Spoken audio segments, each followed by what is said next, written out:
Hey YouTube, how's it going? Buster here. So this weekend I was meant to be out on the bike, but it's icy and it's meant to be snowing over the weekend. So I'm going to do a video on my kind of motorcycle history. Some of these may not be in order when I had them, but I'll try and keep them in order as best I can. And kind of how my biking started. So I joined the army at 16 and 9 months, and this was January 1997. My birthday's on the March. So literally 6th of January, I think it was, around about the 6th of January maybe, I went to Glencore's Barracks in Edinburgh. And back then you had to do phase 1 and phase 2. I think all your basic training now is in Catterick. So I went there, did my 3 months, passed out, I think 2 days before my 17th birthday. Had 2 weeks off and then went to Catterick. And then I was in Catterick by the time I was 17. So I was in phase 2 training. The Royal Logistics Corps is down there, and they were looking for bodies to make up to get like a group booking of doing your bike licence. And I knew one of the boys for the RLC, quite pally with him, and he approached me and asked me to make up the numbers. So yeah, I passed my bike licence at 17. So, and back then obviously you did full licence. There's none of this A1 and A2. It's just straight full licence. So I did my bike test and rode about on an Armstrong MT350, and depending on the army and availability, sometimes the 550. So the MT350/550 was made by Armstrong CCM. CCM are still going about. Don't know if it's, obviously I don't think it's the same people who own it. I think it was bought over. I think the frames are still made in Britain, but they normally use Husqvarna 650 engines in them, or sometimes 850 engines. But the original factory was Bolton, Greater Manchester, and yeah, brilliant bike. But a story that I heard about Armstrong CCM and how I think they went out of business, for what I was told, was the US military came to them, probably late 80s, early 90s, guessing, and asked them to make them bikes for their military. But the caveat was it had to have Harley Davidson on the side on the tank. And I remember British Army had a couple of these with Harley Davidson on them. Same bike, exact same as the MT350, 550, but I had Harley Davidson on it. So the story that I heard was that Armstrong CCM had made the bikes that the US military had asked them for, and literally at the last minute the US military pulled out and they were left with all these bikes. So the British Army kind of swallowed them all up. But what the US military ended up going for was the Kawasaki KLR, but there was a company in America who designed a diesel engine for them, so it was a diesel KLR. And if you watch Beards and Bikes, or the Bearded Mechanic, they've had one of them on their channel, and he actually takes it to the guy who designed the engine and he fixes it and gets it started, because apparently they're a fucker to start.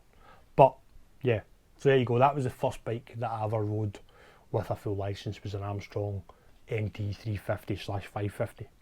You couldn't really tell the difference between them, to be fair. But I'll stick a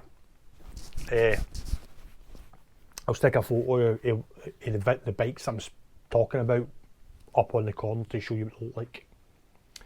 So when I left the army in 2001, with the money that I got because I got medical discharged, I came home and bought myself a 1992 Kawasaki GPZ 550.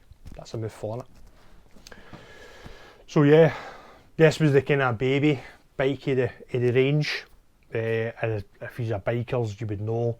But the GPZ range, so you had the GPZ 550, GPZ 600R, GPZ 750R, GPZ 750R Turbo, and GPZ 900R. So yeah, that was the kind of range of the GPZs, and the GPZ 550 was the kind of baby one, and it was more of a commuter bike. It looked like a sort of racing bike, but it was a commuter bike. So yeah, and the GPZs ended up becoming the Ninjas.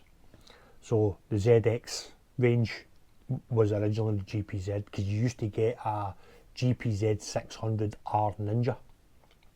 And the Americans, it's GPX, just for in case you know. Yeah, so that was my second bike. So after that, after I ran that into the ground, I ended up buying an older bike, but 1981 Suzuki GS 550. So yeah, there was a load of them as well. So you get the GS 550. There was actually, I think there was a 250 as well, and I think there was a 450. But here it was a GPZ 550. Then it was the 750. Then it was the 850 shaft driven. Then it was the 1000 shaft. I don't think they did a chain driven one. But yeah, there was quite a few of them, and I ended up buying a 750 and an 850 and a 1000 project. No piles, no tanks, just the frame, wheels, forks, suspension. That was it. But what I found out, what they used to do, because you very rarely you'll find one of these in full out the factory condition. They're normally chopped, because they get made into choppers and bobbers. Mine, I'll put a picture up, actually was chopped to look like an old British bike.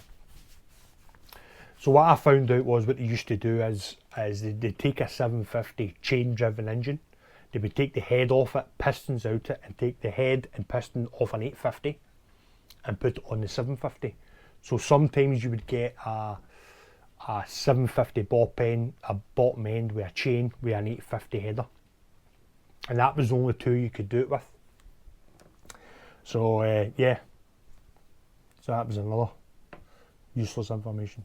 So after the GSs and stuff, I bought a 1998 Yamaha Thundercat. Had it for a month. Very, very small bike. If you're over the 5 foot, it's quite tight to ride. So yeah. So again, Yamaha, I don't know if you know, if you're bikers, you'll know. So the Thundercat and the Thunder Race, which was the 1000 version, Thunder Race, whatever way you want to say it, they became the R1 and R6. So it was the Yamaha Thundercat Thunder Race, then it became the Yamaha YZF Thunder Race Thundercat, then it just became the Yamaha YZF 1600. Then they dropped the 2 zeros at the end, or 3 zeros depending, and it became the Yamaha YZF R1 R6, and then they dropped the YZF and it just became the Yamaha R6 R1. So yeah, wee bit of history there for you. The bike after that was a 1992 CBR 1000F. This thing was a tank. Got it for 600 quid because I got rid of the Thundercat, sold it to my mate, and my mate eventually became a Yamaha fan. He's had Yamahas ever since. But yeah, and this CBR 1000F was kind of where I went to more Honda than anything else.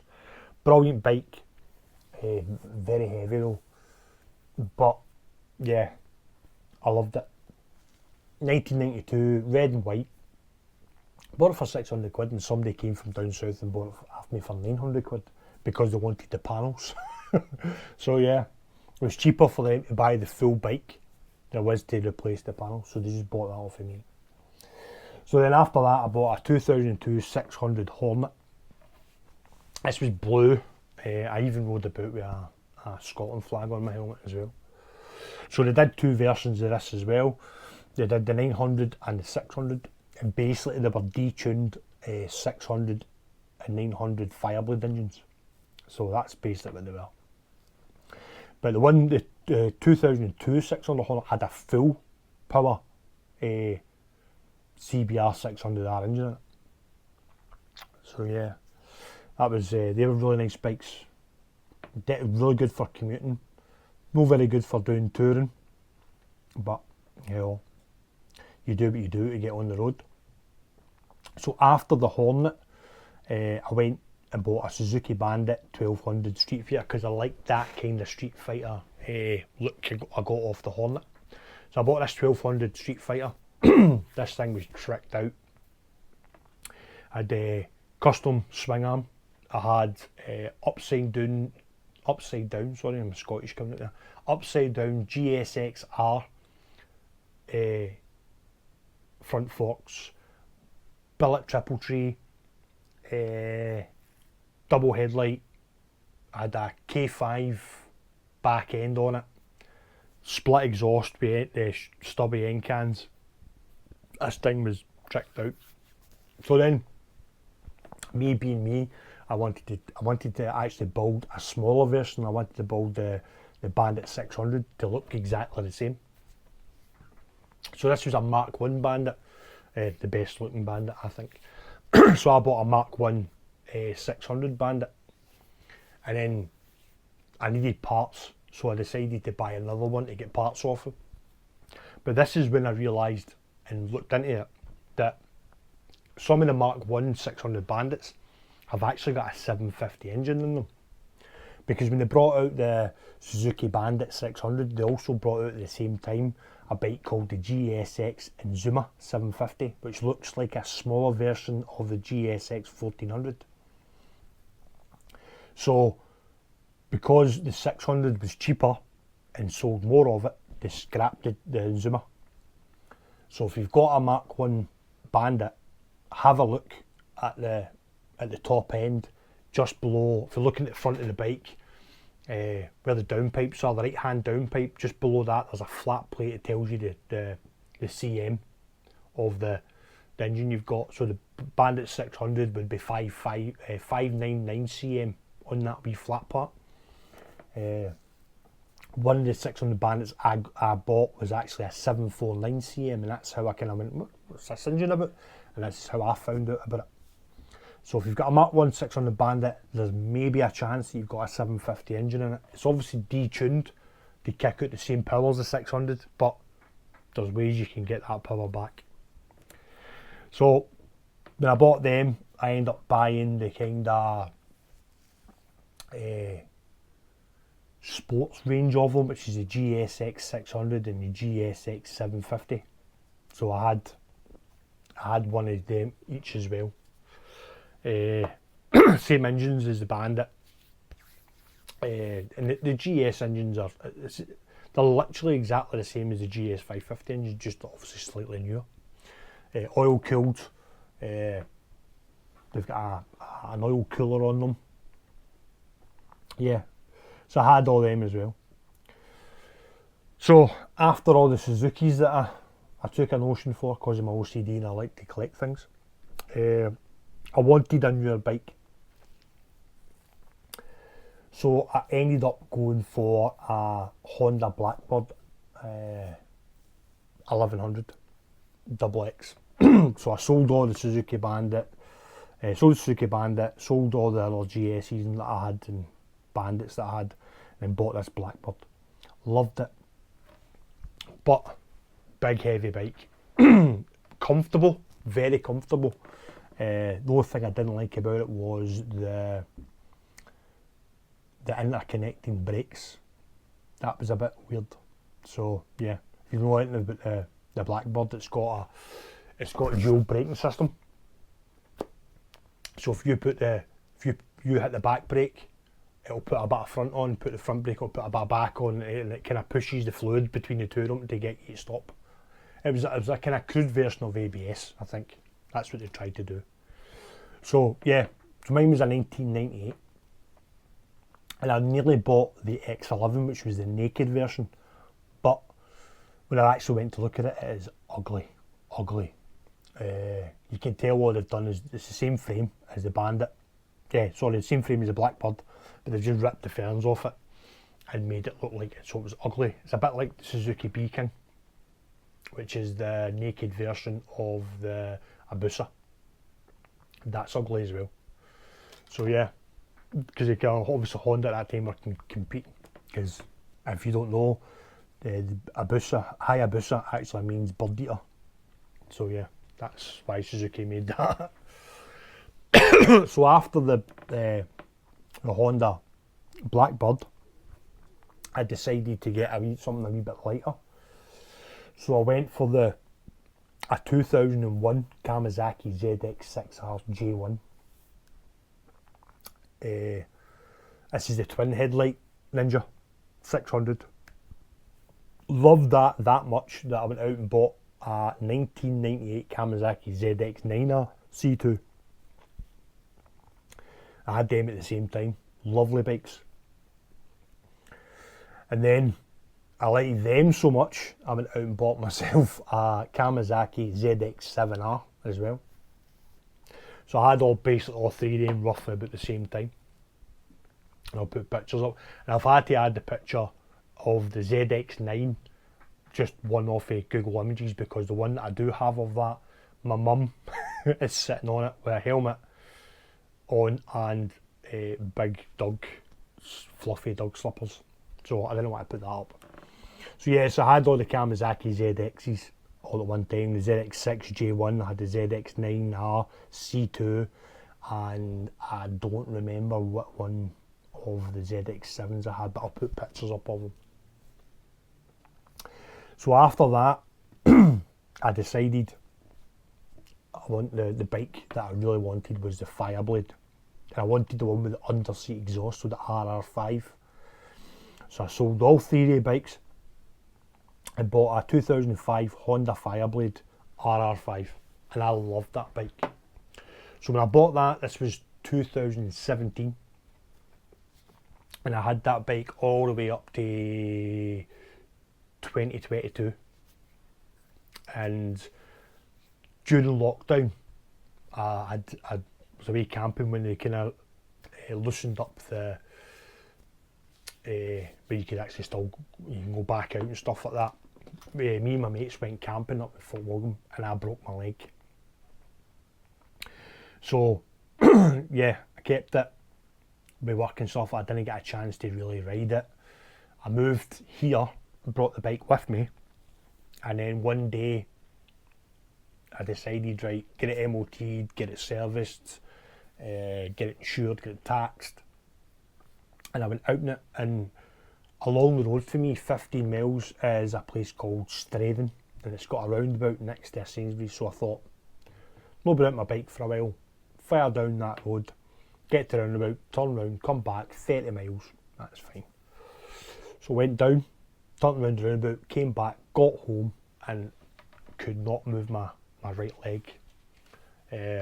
That obviously, the break, between the damage that I did to my knee in the army and then the break that I did, because they had to put a pin in my leg and stuff, I just couldn't ride the Fireblade anymore. So that was, I think that was the June 2022, and then obviously decided to sell it, sold that, and then October 2022 is when I bought the Africa Twin that I've got now. And to be fair, best decision I ever did, because I can actually ride the bike without being in pain. But I wish I could have kept that Fireblade. And the only reason why I didn't keep it is because I've not got a garage here. And that's the only reason why. So that's the bikes I've had since I've passed my bike test at 17. There's probably other bikes in there that I've probably forgot, because at one time I was buying and selling bikes, and I would get kind of obsessed, as I do, with like the Kawasaki's. I had to have a ZX6, I had to have a ZX7 and a ZX9. Same with the Bandits as well. Yeah, there's probably ones in there that I forgot about. Yeah, so that's all the bikes. So, hope you're all good. Hope you've had a good new year. Plenty of videos coming in the summer. Yeah, if you've not subscribed, liked and shared, please do so. Get my subs up. And yeah, stay rubber side down and take life 1 mile at a time. Catch you later.